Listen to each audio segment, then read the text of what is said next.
everyone remembers these images. The burning towers, the collapsing buildings, nearly 3,000 people killed in just a few hours. The man behind the attacks, Osama bin Laden. But that's not the question I want to investigate, because we already know who did it. The real question is, why wasn't it prevented? Could September 11th have been stopped? Were there warning signs? Did governments know who Osama bin Laden had become? And if they did, why wasn't he stopped?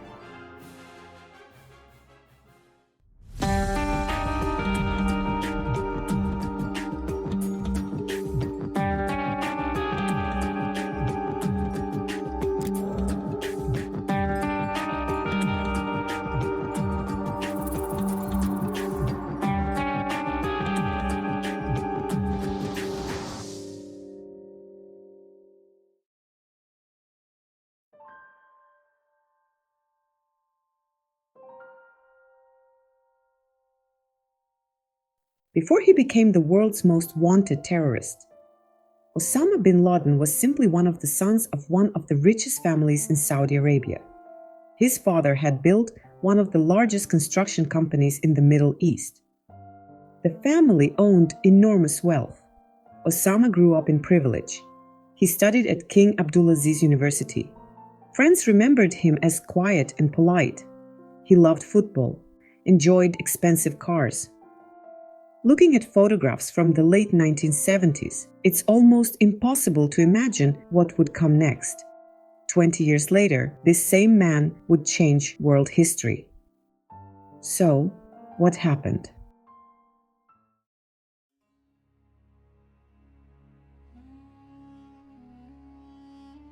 In December 1979, the Soviet Union invaded Afghanistan.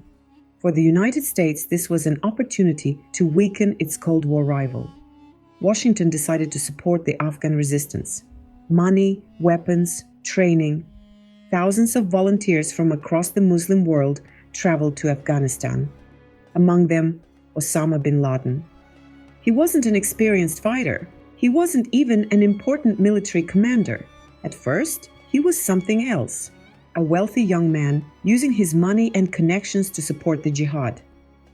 No one knew that this war would transform him forever.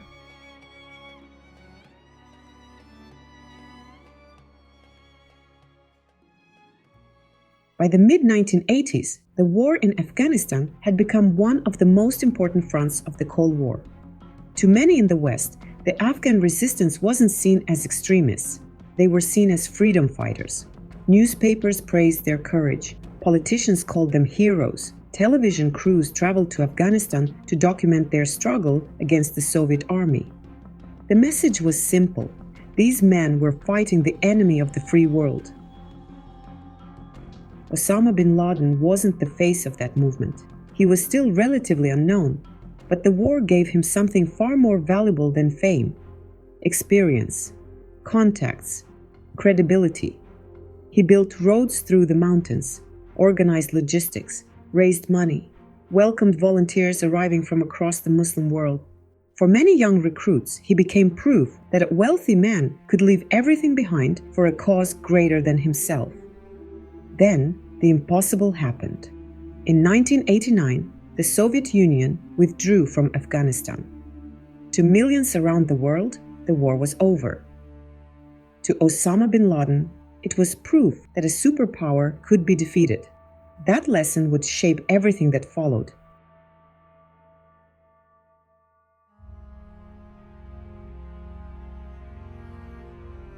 When Osama returned to Saudi Arabia, he expected to be welcomed as a veteran of the Afghan war. Instead, he watched another crisis unfold. In August 1990, Iraq invaded Kuwait. Saudi Arabia suddenly feared it would be next. The Saudi government asked the United States for military protection. For Osama, this was unacceptable. He believed Muslim Holy Land should never be defended by foreign troops. He offered the Saudi rulers an alternative: his own veterans from Afghanistan. The offer was rejected. American soldiers arrived instead. That moment changed everything. For the first time, Osama bin Laden publicly turned against the Saudi government. Soon after, he also turned against the United States, not because of Afghanistan, but because he now believed America had become the main obstacle to the future he imagined for the Muslim world. His criticism quickly became more radical. Then came the consequences. His Saudi citizenship was revoked. His family distanced itself from him. He left the country and found a new home, Sudan. This wasn't yet the beginning of Al-Qaeda's global campaign, but it was the moment Osama stopped being a former volunteer and started becoming a revolutionary.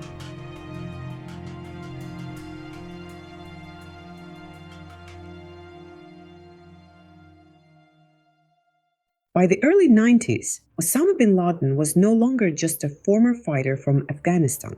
He had money, he had followers, and for the first time, he had a long-term vision. In Sudan, he invested in farms, construction projects, and businesses.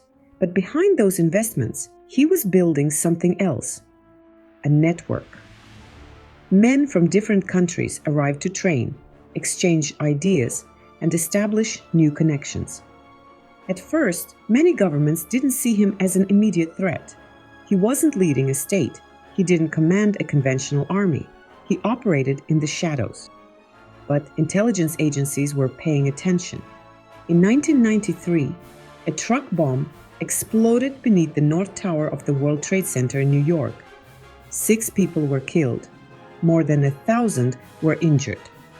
Osama bin Laden wasn't directly responsible for the attack, but investigators began noticing something disturbing.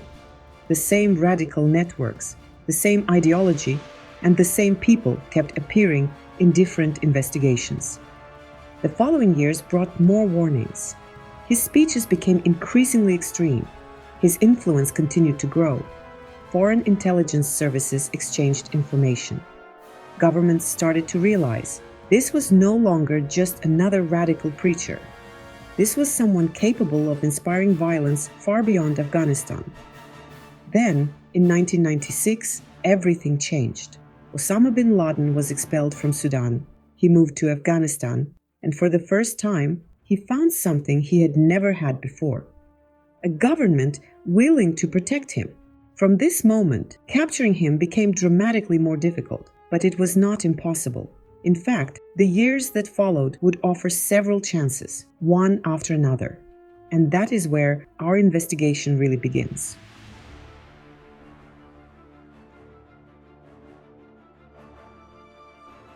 For years, people believed that Osama bin Laden appeared out of nowhere, but that's not what happened.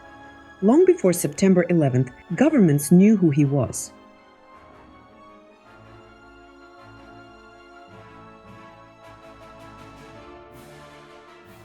The question wasn't whether he had been identified. The question was, why wasn't he stopped?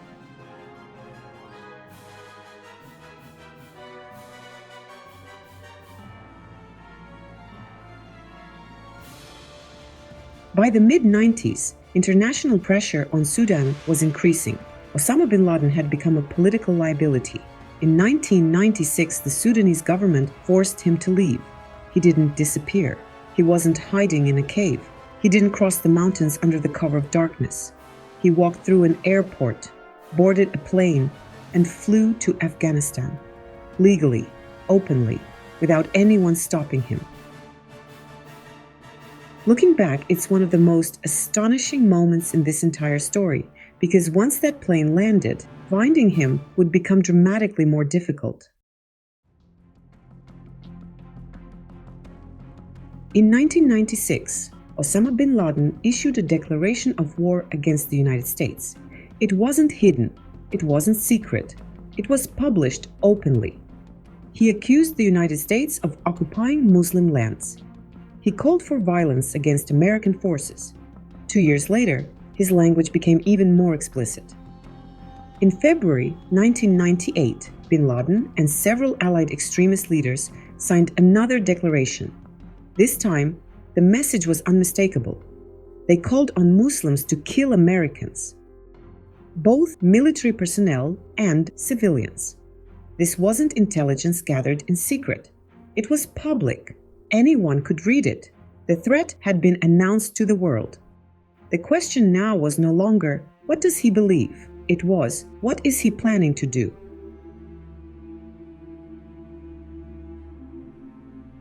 The answer came just a few months later. On August 7, 1998, nearly simultaneous truck bombs exploded outside the American embassies in Kenya and Tanzania.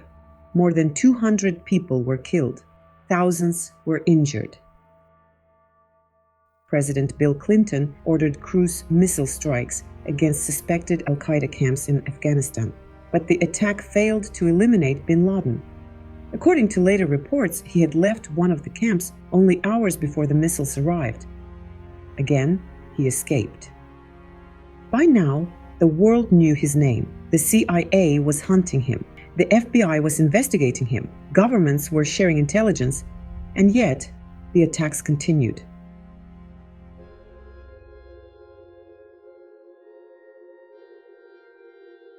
In January 2000, Malaysian intelligence officers began watching a group of suspected al-Qaeda operatives meeting in Kuala Lumpur. They followed them, photographed them, and sent the information to the CIA. Among the men in those photographs were Khalid al-Mihdar and Nawaf al-Hazmi.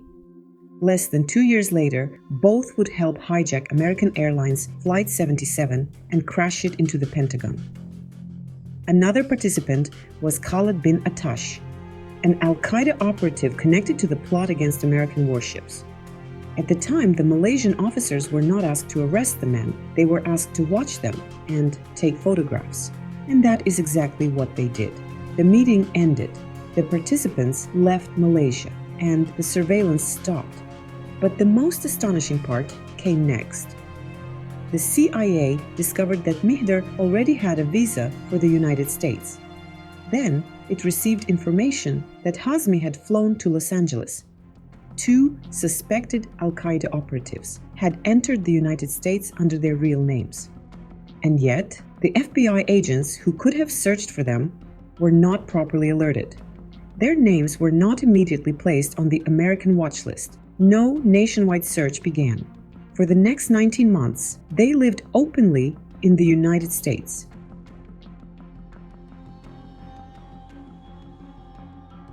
Nine months after the meeting in Malaysia, al-Qaeda attacked again.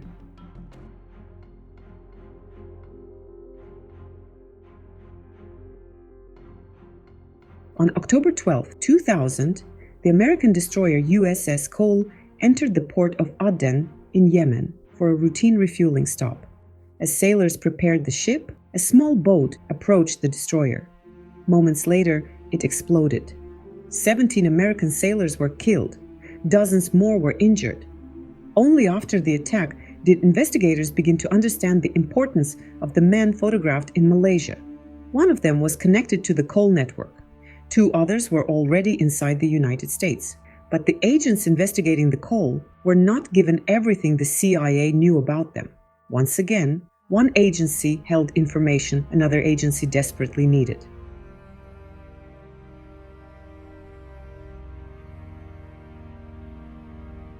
In July 2001, an FBI agent in Phoenix, Arizona, sent an unusual memo to headquarters. He noticed something strange. A number of individuals with possible extremist connections were enrolling in American flight schools. He suggested that the FBI should investigate whether terrorist groups were systematically sending people to learn how to fly. The memo reached headquarters, but no nationwide investigation followed. Just weeks later, another warning appeared. In Minnesota, FBI agents arrested a French citizen named Zacarias Moussaoui. He had paid thousands of dollars for flight training, but something about him didn't make sense. He had very little flying experience, yet he wanted to train on a Boeing 747 simulator. He wasn't trying to become a commercial pilot. He said he simply wanted to learn how to take off and land the aircraft. The instructors became so suspicious, they contacted the authorities themselves.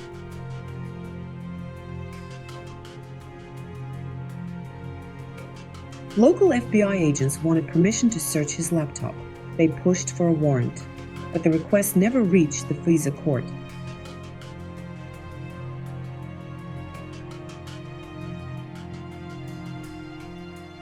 Then came perhaps the most famous warning of all. On August 6th, President George W. Bush received a classified intelligence briefing. Its title was Impossible to Ignore. Bin Laden determined to strike in US. The document did not describe the exact plan. It did not say when an attack would happen or where. It did mention the possibility of hijacking an American aircraft, but not using one as a weapon. What it did say was clear. Bin Laden wanted to strike inside the United States.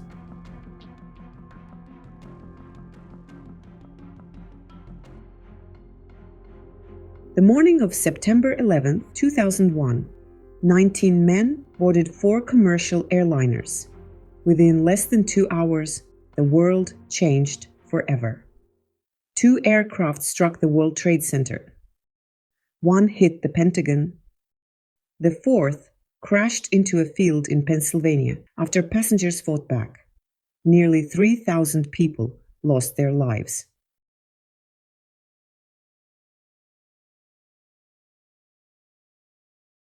By the time the towers fell, our story was already over because everything that could have prevented that day had happened before that morning. The meetings, the warnings, the photographs, the flight schools, the intelligence reports, each one seemed too small to stop history.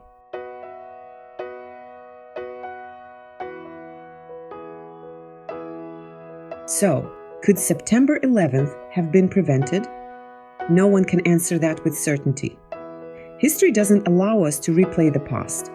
We don't know whether arresting one man, sharing one report, or acting on one warning would have changed everything.